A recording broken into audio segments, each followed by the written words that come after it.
कहते हैं आवश्यकता आविष्कार की जननी होती है। इसी दिशा में कई वैज्ञानिक कई वर्षों की मेहनत करते हैं और मेहनत के परिणाम स्वरूप जब एक रिजल्ट पे आते हैं तो वो आत्मविभोर हो जाते हैं। इसी दिशा में कई वैज्ञानिकों ने प्रयास भी करा और एक सबसे मशहूर वैज्ञानिक जिनका नाम आप जानते हैं, उनका नाम है अल्फ्रेड मार्शल। एक समय वो था जब वैश्विक शांति की जो है अपेक्षा करी जा रही थी, आज भी करी जा रही है। पर तब भी जब वैश्विक शांति की अपेक्षा करी जा रही थी, तो विभिन्न वैश्विक स्तरीय सम्मेलन करे जा रहे थे। इन सम्मेलनों के बावजूद वैश्विक स्तर पर जब शांति नहीं हो पाई, तो अंततः अल्फ्रेड मार्शल के दिमाग में एक विचार आया। ये विचार कुछ इस प्रकार था कि मैं एक ऐसा आविष्कार करूं जिससे वैश्विक शांति हो और विद्रोहियों की सेना अचानक नष्ट हो जाए या एक झटके में नष्ट हो जाए। इसके परिणाम स्वरूप इन्होंने एक खोज करी और इसी खोज को आप डायनामाइट के नाम से जानते हैं। पर हुआ कुछ इस प्रकार से प्यारे बच्चों की कुछ समय बाद एक दुर्घटना देखने को मिलती है कि इनके बड़े भाई की मृत्यु हो जाती है। न्यूज़पेपर में न्यूज़पेपर वाले को ये पता नहीं था कि ये इनके बड़े भाई हैं और वह एक टाइटल छापता है जिसमें लिखा रहता है कि मौत का सौदागर आखिर में मर गया। ऐसे ही कई आविष्कारक जब अपना आविष्कार करते हैं तो वो ये सोचते हैं बच्चों कि हमारे ये आविष्कार जो है समाज के हित में है या समाज के भले के लिए है। परंतु जब यही आविष्कार किन्हीं दुराचारी व्यक्तियों के हाथ में चले जाते हैं तो वो वैश्विक स्तर पर या सामाजिक स्तर पर अशांति फैला देते हैं। तो अंततः अल्फ्रेड नोबेल को ये रियलाइज होता है कि मैंने 355 से ज्यादा पेटेंट तो ले लिए, बावजूद इसके मुझे आज कोई अच्छे नाम से नहीं पुकार रहा या मेरे जाने के बाद कोई मुझे अच्छे नाम से नहीं पुकारेगा। तो इन्होंने निर्णय लिया कि अब वैश्विक स्तर पर जो भी साइंटिस्ट होंगे, यदि वे किसी प्रकार की खोज करते हैं, तो उन्हें एक अच्छे नाम से पुकारा जाए या उन्हें सम्मानित करा जाए। इस आधार पर इन्होंने नोबेल पुरस्कार के लिए अपनी एक वसीयत लिखी। तो साथियों, मैं आज चर्चा करने वाला हूँ नोबेल पुरस्कार की। यदि आप सभी लोग मेरे साथ जुड़ चुके हैं तो फटाफट कमेंट कर दें, सेशन को लाइक कर दें और बता दें आप सभी लोग जुड़ चुके हो। मैं हूं Atul Kumar Garg, 360 and selective view में आज हम पढ़ने वाले हैं नोबेल पुरस्कार और उसकी संपूर्ण जानकारी। एंड तक वीडियो में बने रहना और देखना किस आधार पर आपको संपूर्ण जानकारी मैं देता हूं और आप यहां से आने वाले सभी प्रश्नों को कर लेंगे। जल्दी जल्दी बता दीजिए कौन कौन मेरे साथ जुड़ चुके हैं और मैं आपको बहुत इंटरेस्टिंग टॉपिक आज वाकई में पढ़ाने वाला हूँ। जल्दी बता दीजिए। ठीक है, बहुत धन्यवाद आप सभी लोगों का। नमस्कार, राधे राधे, जय हिंद और बहुत स्वागत है प्यारे विद्यार्थियों आप सभी का। मेरे छोटे छोटे आईएएस और मेरे सारे विद्यार्थी जो दिन प्रतिदिन मेरे साथ आते हैं, अन्य लोगों को भी इस क्लास में लेके आते हैं, उनका भी मैं हृदय से धन्यवाद करूंगा। बाद में जो लोग क्लास को देखते हैं, मैं उनसे यही अनुरोध करूंगा कि आप हमारे सेशंस को लाइक करें, शेयर करें, हम कमेंट करके ये जरूर बताएं आपको क्लासेस कैसी लग रही हैं। यदि 360 एंड सेलेक्टिव व्यू आपको पसंद आता है तो अपनी राय देना बिल्कुल न भूलें। मैं हमेशा आपके इंतजार में रहूंगा। चलिए शुरू करते हैं प्यारे विद्यार्थियों। सबसे पहले तो मैं आपको बता दूं कि ये क्लास आपको सभी जो स्ट्रीम्स हैं उनके लिए मतलब जरूरी है। जैसे मैं आपसे बोलूं यूपीएससी, उसके बाद में एमपीपीएससी, रेलवे, व्यापम, इन सभी के एग्जाम में यहाँ से प्रश्न बनते हुए आपको बिल्कुल दिखेंगे। तो धैर्य के साथ सुनना सारी बातें और धैर्य के साथ एंड पर सारे प्रश्नों के जवाब भी आपको देने पड़ेंगे। देखते हैं आपने कितना सुना और कितना समझा। इस आधार पर शुरुआत करते हैं हम सबसे पहले आज के सेशन की। तो मैं आपको सबसे पहले ये बता देता हूं बच्चों कि ये टॉपिक यदि आप एमपीपीएससी प्री देने जा रहे हैं तो आपका यूनिट 6, यूनिट 7 और यूनिट 8 से रिलेट होता हुआ आपको दिखेगा कि यहाँ से इसके लिए प्रश्न आपको बिल्कुल बनेंगे। मतलब आप अर्थव्यवस्था की बात कर लें, विज्ञान पर्यावरण की बात कर लें और करंट अफेयर्स की बात कर लें, इन सब के परिप्रेक्ष्य में ये सब्जेक्ट आपको यही आज की क्लास काम आती हुई दिखेगी। इसके बाद मैं आपसे ये बतलाना चाहता हूँ कि किस आधार पर अल्फ्रेड नोबेल सबसे पहले सोचते हैं। वो ये सोचते हैं कि नहीं, चलो मैं समाज का कुछ भला करूंगा। तो इन्होंने बोला कि वैश्विक स्तर के इतने सारे जो सम्मेलन हो रहे हैं, इनका कोई लाभ तो होता नहीं, पर मैं एक ऐसा आविष्कार करूंगा जिससे समाज का लाभ होगा। परंतु एक टाइटल आप बात बगल में देख पा रहे होंगे, आई थिंक यहाँ पर लिखा हुआ है टाइटल कि मौत का सौदागर। क्या लिखा है यहाँ पर? मौत का सौदागर। दिख रहा है आप सभी लोगों को? उम्मीद कर रहा हूँ आपको सभी को दिख रहा होगा। मौत का सौदागर हुआ क्या था, इसके पीछे या स्टोरी क्या है, उसको आप थोड़ा सा समझें और फिर उसके आधार पर आप सारी कहानी देखेंगे। सबसे पहले आप जाने कि इनका जन्म कब हुआ। तो इनका जन्म देखिए 1833 में स्वीडन के स्टॉकहोम शहर में जो है इनका जन्म हो रहा है। अपने पूरे जीवन काल में ये बहुत सारे विषयों पर काम करते हैं और लगभग 355 से ज्यादा पेटेंट इनके नाम पर हो जाते हैं। आखिरी में इनका एक महत्वपूर्ण आविष्कार आता है जो कि विस्फोटक इंडस्ट्री में क्रांति पैदा करता है और इसी को आप डायनामाइट के नाम से जानते हैं।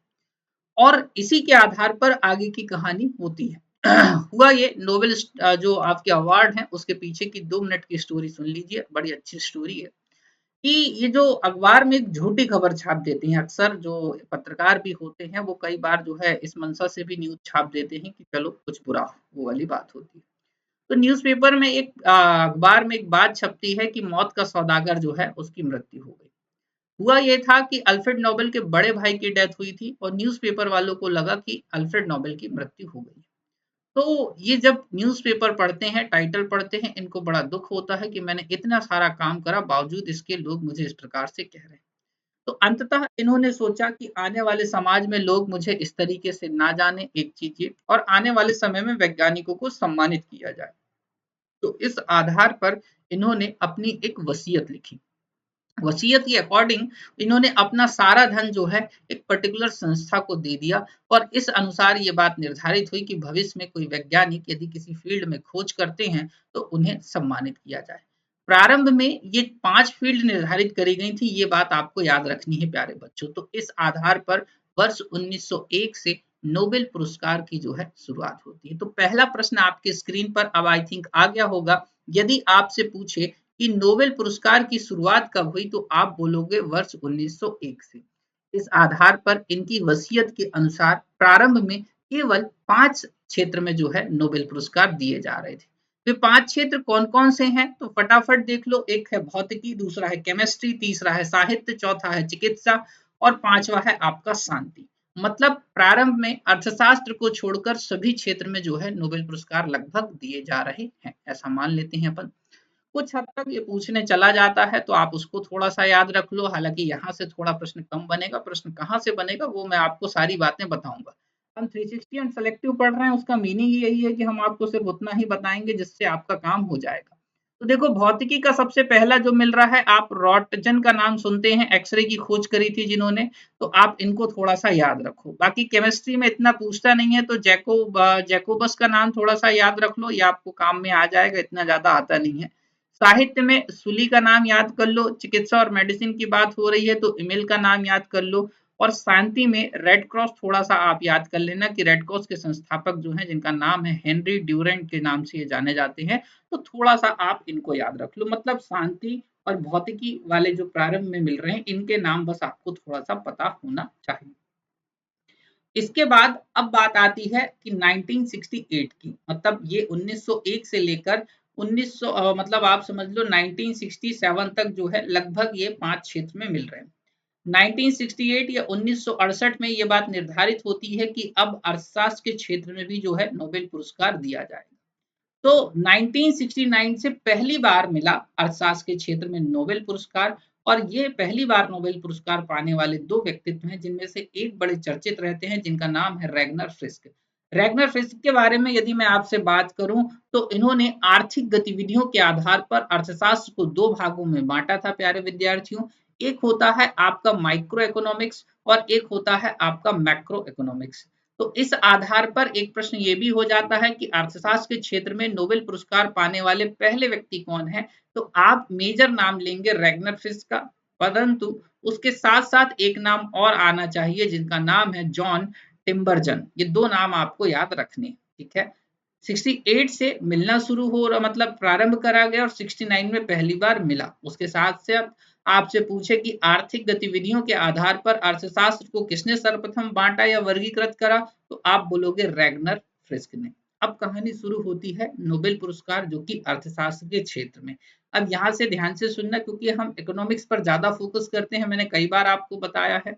तो हुआ ये कि 1968 में स्वीडन की जो केंद्रीय बैंक है जिसका नाम है स्वेरिज रिक्स बैंक, जिसका नाम क्या है स्वेरिज रिक्स बैंक, इसने एक फंडिंग दी और इस फंडिंग के बेसिस पे अल्टीमेटली 1968 से प्रारंभ हुआ अर्थशास्त्र के क्षेत्र में नोबेल पुरस्कार मिलना। कब से? 1968 से। पर पहली बार ये पुरस्कार मिल रहा है 1969 में। इतनी बात याद हो गई। अब इसके साथ आपको ये याद रखना है कि हुआ ये कि इस पुरस्कार का जो नाम है वह है Sveriges Riksbank prize in economics sciences in memory of Alfred Nobel. मतलब एग्जैक्ट नाम ये है, हालांकि ये नाम नहीं पूछता है, आप निश्चिंत रहें। इतने वर्षों के अध्ययन में मैंने ये चीज जरूर सीखी है कि क्या आएगा और क्या नहीं आएगा, इस पर आपको बिल्कुल चर्चा होगी। एक चीज और याद कर लो, थोड़ा नॉलेज के लिए है, कि शांति के लिए दिया जाने वाला नोबेल अवार्ड जो है वह नॉर्वे के ओस्लो शहर में दिया जाता है, अदरवाइज सभी जो है स्वीडन की राजधानी स्टॉकहोम में दिए जाते हैं। तो इतना याद कर लो। अब मेजर पोर्शन आता है अपना, जिसको अपने को पढ़ना है, तो वो ध्यान से सुनो। अर्थशास्त्र और नोबेल पुरस्कार की चर्चा अब मैं आपसे कर रहा हूं। तो देखिए, अर्थशास्त्र के क्षेत्र में नोबेल पुरस्कार यदि हम पहले वैश्विक स्तर पे बात कर रहे हैं तो वो मैंने आपको बता दिया, रैगनर फ्रिस्ट। पर ज्यादा प्रश्न आएगा आपको भारत के संदर्भ में। तो आपसे यदि पूछता है कि भारत में अर्थशास्त्र के क्षेत्र में नोबेल पुरस्कार सर्वप्रथम किसको मिला, तो आपका आंसर होना चाहिए अमर्त्य सेन जी। क्या नाम होना चाहिए? अमर्त्य सेन जी। 1998 की बात आ रही है प्यारे बच्चों। 1998 में पहली बार इन्हें अर्थशास्त्र के क्षेत्र में नोबेल पुरस्कार दिया जा रहा है। लोक कल्याणकारी अर्थशास्त्र के क्षेत्र में यह नोबेल पुरस्कार दिया जा रहा है। इसके साथ साथ पश्चिम बंगाल मूल के पहले व्यक्ति हैं जिन्हें अर्थशास्त्र के क्षेत्र में नोबेल पुरस्कार दिया गया। अब मैंने यहाँ पर क्षेत्र विशेष की बात क्यों करी, क्योंकि इससे रेलेवेंट होते हुए कुछ प्रश्न मुझे ऐसा लगता है कि भविष्य में, आज नहीं बने तो भविष्य में जरूर बनेंगे। दूसरा यहीं से प्रश्न बनता है कि वर्ष 2019 में अर्थशास्त्र के क्षेत्र में एक और जो है भारतीय, जो भारत से बिलोंग करते हैं, उनको नोबेल पुरस्कार मिला। ये व्यक्तित्व हैं आपके अभिजीत बनर्जी साहब। कौन है? अभिजीत बनर्जी साहब। इनका भी जन्म पश्चिम बंगाल के अंतर्गत हुआ था, इसलिए मैंने आपको इनसे चर्चा कर दी। एक प्रश्न और बन सकता है कि अब तक कितने बंगाली मूल के व्यक्तियों को जो है नोबेल पुरस्कार मिला। तो आप बोलोगे 3 बंगाली मूल के व्यक्तियों को नोबेल पुरस्कार मिला। इसमें कौन कौन आ रहे हैं? तो भारत में सर्वप्रथम नोबेल पुरस्कार पाने वाले व्यक्तित्व जिनका नाम है रविन्द्रनाथ टैगोर जी। क्या नाम है जिनका? रविन्द्रनाथ टैगोर जी। वर्ष 1913 में इन्हें यह पुरस्कार दिया जा रहा है, साहित्य के क्षेत्र में दिया जा रहा है, और जो जिस विषय के लिए दिया गया, उस जिस बुक के नाम पर दिया गया, वो है गीतांजलि। क्या है? गीतांजलि। तो 1913, रविन्द्रनाथ टैगोर, साहित्य और गीतांजलि, ये 4 बातें आप याद कर लीजिए। यहां से आपका एक प्रश्न बिल्कुल पक्का चला जाएगा। उसके बाद में सेकंड नंबर पर जो आते हैं 1998 में अमर्त्य सेन जी आते हैं, और 2019 में थर्ड नंबर के जो व्यक्तित्व हैं वो है 19 में जो थर्ड नंबर के जो व्यक्तित्व हैं वो है आपके कौन? अभिजीत बनर्जी। तो इस प्रकार पश्चिम बंगाल मूल के 3 व्यक्तियों को जो है क्या मिल रहा है? नोबेल पुरस्कार। इतना याद हो गया? फटाफट एक बार कमेंट करके बता दो, तो फिर मैं आपको आगे की कहानी समझा देता हूँ और बतला देता हूँ कि आगे आपको क्या करना है। Very good. आ रहा है मजा? बहुत सही प्यारे विद्यार्थियों, आपके लिए ही संपूर्ण क्लासेस मैंने डिजाइन करी हैं और होप आप एंजॉय कर रहे होंगे। सभी एग्जाम्स के लिए इंपॉर्टेंट है। जो बच्चे बीच में जुड़े हैं उनके लिए भी मैं बता दूं कि सभी एग्जाम्स में प्रश्न बनने की पूरी संभावना रहेगी। और अभी पिक्चर बाकी है, देखो अभी बहुत कुछ है आपके लिए, चिंता ना करो। ठीक है, चलिए शुरू करते हैं आगे की पटकथा। तो इसको थोड़ा इस प्रकार से समझे। अब मैंने केवल अर्थशास्त्र के क्षेत्र में नोबेल पुरस्कार के बारे में लिखा है। विभिन्न वर्षों में अर्थशास्त्र के क्षेत्र में किसे किसे नोबेल पुरस्कार मिला, ये प्रश्न बिल्कुल बनता हुआ आपको दिखने वाला है। समझे बात को? तो आपको 2019 से थोड़ी कहानी शुरू करी है मैंने, यहाँ पर 21 से करी है। 21, 22, 23 और 24 हालिया किसको मिला है? तो 24 में देखो डेरॉन एस मोगलू, उसके बाद साइमन जॉनसन और जेम्स रॉबिन्सन। 3 नाम है। तीनों की ट्रिक मैं आपको बता देता हूं कि मैं ट्रिक इसलिए बता रहा हूं यहाँ पर क्योंकि ये जो है ना विदेशियों के नाम है और हमें ये नाम जल्दी याद नहीं होते हुए दिखते हैं। तो इनका नाम क्या कर लेते हैं अपन कि साइमन डरा जॉनसन से याद कर लोगे। साइमन डरा जॉनसन से 2-3 बार बोलो, अब आपको याद हो जाएगा। सही कह रहा हूं, साइमन डरा जॉनसन से, साइमन डरा जॉनसन से 2-3 बार बोलो, आपको याद हो जाएगा। इसके पीछे रीजन ये है बच्चों कि आप इनके नामों को जल्दी याद नहीं कर पाते। कारण जैसे उन लोगों को आपके नाम लेने में तकलीफ होती है या याद करने में तकलीफ होती है, वैसे ही हम लोगों को या हमारे यहाँ के विद्यार्थियों को इन नामों में तकलीफ होती है। इसलिए मैं बता देता हूँ ट्रिक। तो आप साइमन से तो साइमन जॉनसन कर लीजिएगा, डरा से डेरॉन कर लीजिएगा, और जेम्स रॉबिन्सन तो ऑलरेडी एक तरीके से आपको मिल जाएगा। इसको साइमन डरा रॉबिन्सन से करना, नॉट जॉनसन से, रॉबिन्सन से, ठीक है ना, इस तरीके से, रॉबिन्सन से, इस तरीके से इसको आप कर लीजिए। अब क्यों दिया गया, देखो संस्थाएं कैसे बनती हैं और समृद्धि को कैसे प्रभावित करती हैं, इस विषय पर इन्होंने खोज करी थी, तो इसलिए इनको दिया गया। उसके बाद इसके जस्ट पहले भी पूछा जाता है, इतना याद रखना कि एक वर्ष पहले का प्रश्न बिल्कुल बनता है। तो यदि आपसे पूछे कि 2023 में किसे प्राप्त हुआ, तो आप बोलोगे क्लाउडिया गोल्डन को मिला था। किसको मिला था? क्लाउडिया गोल्डन को। तो क्लाउड कैसे होते हैं? गोल्ड होते हैं। क्लाउड गोल्ड, क्लाउड गोल्ड, ऐसे थोड़ा सा 2-3 बार याद करो तो आपको याद हो जाएगा। उसके बाद 2022 की बात आती है प्यारे बच्चों, तो 2022 में भी 3 लोगों को मिलता हुआ दिख रहा है, जिसमें Ben S Bernanke, Douglas W Diamond और फिच एज डायोबिक जो है करके मिला था। तो एक ट्रिक इसकी भी मैंने बनाई थी, उसको आप थोड़ा सा देख लो और इस ट्रिक को याद कर लो, आपके काम आ जाएगी। तो हम क्या बोल रहे हैं, फिलिप ने डायमंड बना के वित्तीय संकट को टाला, ऐसे याद कर लो। क्या बोल देंगे हम ट्रिक, फिलिप ने फिलिप ने डायमंड बना के डायमंड बना के बैंकों के वित्तीय संकट संकट को टाला, बैंकों के वित्तीय संकट को टाला। समझ गए बात को? 2-3 बार बोलो, याद हो जाएगा। फिलिप ने डायमंड बना के, फिलिप ने डायमंड बना के, तो ऑलरेडी यहाँ पर याद हो जाएगा। 2021 की बात आ रही है, ट्रिक में बता दे रहा हूँ, मैं सारे की ट्रिक इसलिए बता रहा हूँ कि तुम्हें याद हो जाए और साथ में तुम जो है अच्छे नंबर बिल्कुल पाओ। तो डेविड जोश में एंग्री हुआ, क्या बोलोगे? डेविड जोश में क्या हुआ? एंग्री हुआ। डेविड जोश में एंग्री हुआ, 2-3 बार बोलो, आपको याद हो रहा है कि नहीं हो रहा है? 2024, 2023, 100% याद रखना, ठीक है। उसके बाद में अब मैं आगे बढ़ रहा हूँ।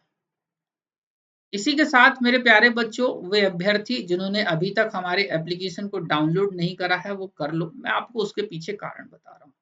हमारे द्वारा आप लोगों के लिए जो है 700 से ज्यादा करंट अफेयर्स प्लस उसके आंसर्स हमारे एप्लीकेशन पे रख दिए गए। मैं कई बार बच्चों को देखता हूँ, वो परेशान होते हैं कि सर करंट अफेयर्स कहाँ से पढ़ें, कितना पढ़ें, इन सब के लिए कई बार वो परेशान होते हुए मुझे दिखते हैं। इस बात को मद्देनजर रखते हुए मैंने एप्लीकेशन में 700 से ज्यादा करंट अफेयर्स प्लस उसके आंसर्स एक जगह लाके रख दिए हैं। आपको कुछ नहीं करना है, पढ़ना है, आंसर चेक करना है, पढ़ना है, आंसर चेक करना है, पढ़ना है, आंसर चेक करना है। जिससे क्या होगा, आप विभिन्न संस्थानों में या अलग अलग जगह जो है यूट्यूब चैनलों में भटकोगे नहीं, साथ में करंट अफेयर्स का सॉल्यूशन आपको मिलता रहेगा। आप निश्चिंत रहें, एक बार पढ़ें, अच्छे से पढ़ें। एप्लीकेशन डाउनलोड करेंगे तो फ्री मटेरियल में आपको ये सारा कंटेंट अवेलेबल मिल जाएगा। आप जैसे ही हमारा एप्लीकेशन डाउनलोड करेंगे, हमारा एप्लीकेशन गूगल प्ले स्टोर पर किया के नाम से उपलब्ध है, जहां पर सामने आपको लोगो लगा मिलेगा, शिक्षा की भ्रांति नहीं, शिक्षा की क्रांति। इस आधार पर यदि आपको तब भी लिंक नहीं मिल रही है, मतलब नहीं मिल रहा है एप्लीकेशन, तो मैं आपको टेलीग्राम पर ये लिंक सेंड कर दूंगा। टेलीग्राम में जाकर आप कॉम्बो कोर्स को सर्च करें। कॉम्बो कोर्स को सर्च करने के साथ आप इको का कोर्स सर्च करें, और इको का कोर्स सर्च करने के साथ साथ जो है आप लोग जो है एक तरीके से ईसिप का कोर्स सर्च करें।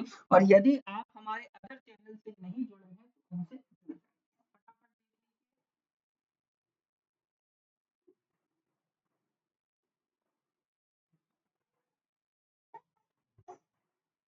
चलिए, वेरी गुड।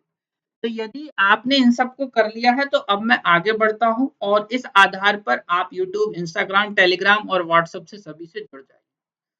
उसके बाद एक आपको मैं ये बता दूं कि सीट्स लिमिटेड हैं। यदि आप हमारे साथ नहीं जुड़े हैं बच्चों, तो आप जुड़ जाइए। उसके पीछे कारण ये है कि आपको बहुत कुछ मिलने वाला है मेरी तरफ से, और मैं आपको सारे सब्जेक्ट में आपकी हेल्प करूंगा आगे चल के, ठीक है। चलिए, अब आगे बढ़ते हैं और इस आधार पर आपको कुछ चीजें और मैं आपको बतला देता हूँ,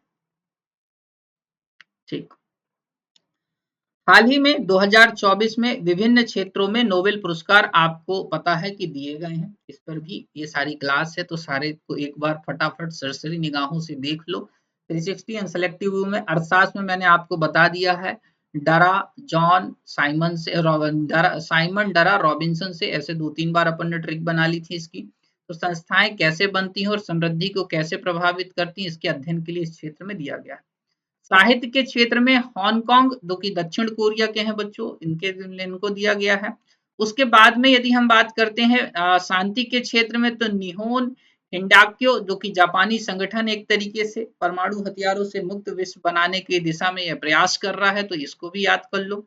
रसायन के क्षेत्र में डेविड बेकर, डेमिस हस्बिस और जॉन एम जम्पर, तो डेविड डेमिस जम्पर ऐसे कुछ करके याद कर लो, डेविड डेमिस जंसर ऐसे याद हो जाएगा, जम्पर। उसके बाद भौतिकी के क्षेत्र में तो जॉन जे हॉपफील्ड और जेफरी ई हिंटन, और आपका मेडिसिन थोड़ा सा याद कर लो, तो विजय जो है विक्टर एम्ब्रोस और गैरी रुवकुन के दोनों को जो है अमेरिकी इनको मिला है माइक्रो आरएनए की खोज के लिए, या इसमें योगदान के लिए इनको ये मिला हुआ है। तो आपके सभी एग्जाम्स के लिए मैं आपको बोल दे रहा हूँ 100% उपयोगी है, चाहे आने वाला आपका प्री हो या उसके बाद आप रेलवे का एग्जाम दे रहे हैं, रेलवे के एग्जाम के साथ साथ या आप व्यापम के किसी एग्जाम को दे रहे हैं, एसएससी, बैंकिंग, इन सब के एग्जाम के लिए आपका उपयोगी सिद्ध होगा। इवन बिहार पीएससी का भी पेपर देने जा रहे हैं ना, तो प्रश्न बिल्कुल मिलेगा, निश्चिंत रहिए। चलिए आगे बढ़ते हैं। एक और महत्वपूर्ण जानकारी दी हुई है, स्वीडिश क्रोनर में कितना पैसा मिलता है, तो ये याद रख लेना आप। इसी का इंग्लिश वर्जन मैंने अटैच कर दिया है, तो इंग्लिश मीडियम वाले अभ्यर्थियों के लिए भी है। अब जैसे ही आपने स्टार्ट में देखा हो, तो मैंने आपके लिए पॉइंट लगाया था कि अब भारतीयों को नोबेल पुरस्कार क्यों नहीं मिल रहा है। तो सबसे पहले आप मुझे ये बता दें, जल्दी देखिए, जैसे अब भारतीयों को नोबेल अवार्ड्स क्यों नहीं मिलते हैं, ये एक प्रश्न मैंने आपको पहले ही दिमाग में रख दिया था। आप पहले तो मुझे ये बता दें कि इसके पहले 2014 में भारत के किस व्यक्ति को जो है नोबेल पुरस्कार मिला था। कमेंट बॉक्स में फटाफट आंसर दो, तब तक फिर मैं आपको मेन डिटेल्स बताता हूँ।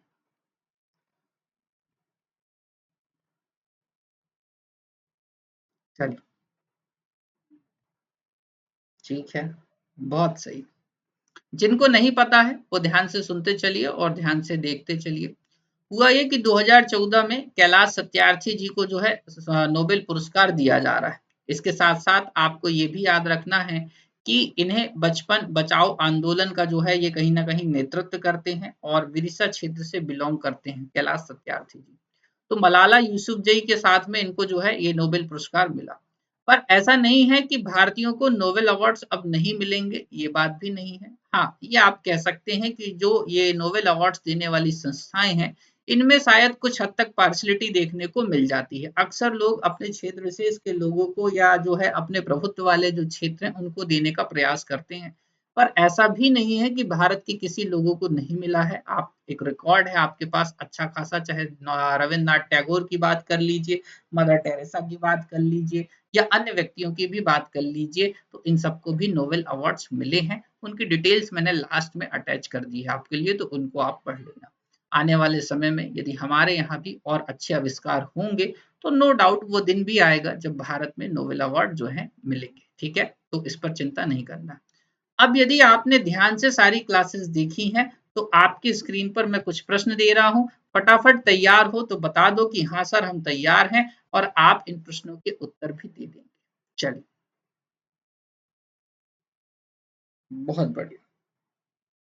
हम कम समय में बेटर आउटपुट के लिए काम करते हैं, ऐसा नहीं है। देखो विद्यार्थियों की दिन भर में 4-4 घंटे इस टॉपिक को लेकर चाहें तो 4-4 घंटे भी लगाए जा सकते हैं, पर उसका कोई औचित्य नहीं होता। कम पढ़िए, अच्छा पढ़िए और पास हो जाइए। इस पर मैं हमेशा काम करता हूं, आपको पता है। तो चलिए, आपकी स्क्रीन पर पहला प्रश्न है कि अर्थशास्त्र के क्षेत्र में सर्वप्रथम जो है नोबेल पुरस्कार किस वर्ष मिला। प्रश्न पढ़ लिया हो आप लोगों ने, तो जल्दी से मुझे आंसर दे दीजिए। ए, बी, सी या डी, क्या आंसर होना चाहिए, जल्दी बताइए।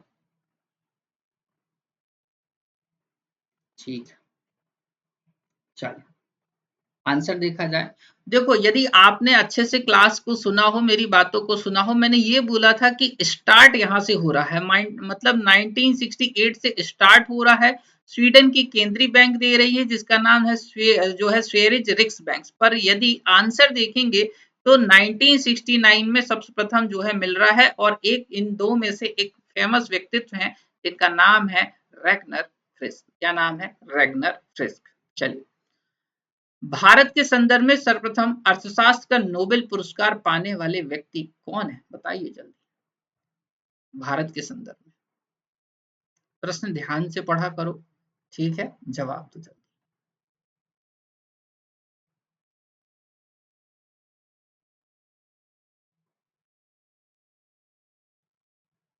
ठीक है, और मेहनत लगेगी बच्चों। ठीक है, हाँ, कुछ लोग बहुत सही आंसर दे रहे हैं। देखिए, हमने अभी थोड़ी देर पहले ही आपसे बात करी थी। ये बोल रहा है भारत के संदर्भ में सर्वप्रथम, तो भारत में सबसे पहले, और फील्ड कौन सी है? इकोनॉमिक्स है, तो आंसर क्या होगा? अमर्त्य सेन जी। कब मिला? कुछ लोग आंसर दे पा रहे हैं, बहुत अच्छी बात है। जो नहीं दे पा रहे हैं तो वो ध्यान से सुन ले। अभिजीत बनर्जी को 2019 में मिल रहा है, 2019 में।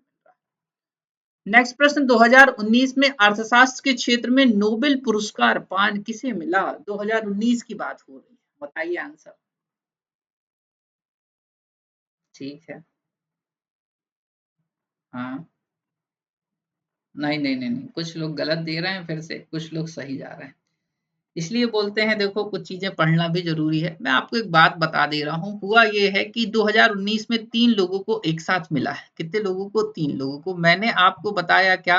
अभिजीत बनर्जी। क्या बताया? अभिजीत बनर्जी। तो अभी शॉर्ट में लिख दे रहा हूं मैं, बाकी आप समझ जाना। हो ये रहा है कि 2019 में 3 लोगों को मिल रहा है। कितने लोगों को मिल रहा है? 3 लोगों को। मतलब एस्थर डुफ्लो को मिल रहा है, माइकल क्रेमर को मिल रहा है, और अभिजीत बनर्जी को मिल रहा है। तो प्रश्नानुसार आंसर तो होगा डी। पर हो ये रहा है कि इन तीनों को मिला है, तो ये भी आपको याद रखना है। अभिजीत और एस्थर हस्बैंड वाइफ है, ये भी आपको याद रखना है, पर एग्जाम में नहीं आएगा, चिंता मत करो। किन दो भारतीय मूल के व्यक्तियों को अर्थशास्त्र का नोबेल पुरस्कार दिया जा चुका है? किन दो भारतीय मूल के व्यक्तियों को? बता दो, ये तो आसान है। बिल्कुल। जी। ठीक, ये तो आसान है, अब आप लोगों को बन रहा होगा। अमर्त्य सेन जी भी हैं, और अभिजीत बनर्जी भी हैं, और रविन्द्रनाथ टैगोर मैंने आपको बता दिया है, गीतांजलि 1913 साहित्य। ठीक है, चलो। वर्ष 2022 में अर्थशास्त्र के क्षेत्र में नोबेल पुरस्कार, वर्ष 2022 में, हाँ बताइए जल्दी। ठीक है, वेरी गुड। चलो, ये वाला भी तुमसे बन रहा है, मतलब कुछ बन रहे हैं, कुछ गड़बड़ कर रहे हो, करोगे अभी एक दो और अच्छे प्रश्न, चिंता नहीं करो। बिल्कुल सही बात है। ट्रिक मैंने आपको बताई थी, यदि आपको ट्रिक नहीं याद आ रही हो तो लिख लेना। फिलिप ने डायमंड बना के, क्या बना के? डायमंड बना के बैंकों के वित्तीय संकट को टाला। किसके संकट को? बैंकों के वित्तीय संकट को टाला। तो आंसर होगा डी। फिलिप ये हो गया बच्चों, डायमंड ये हो गया, और बनानके को मैंने कर दिया बना के। ठीक है, बनना बस नहीं करा, चिंता नहीं करो। 2024 में अर्थशास्त्र के क्षेत्र में नोबेल पुरस्कार किसको मिल रहा है? बताइए जल्दी। 2024 में।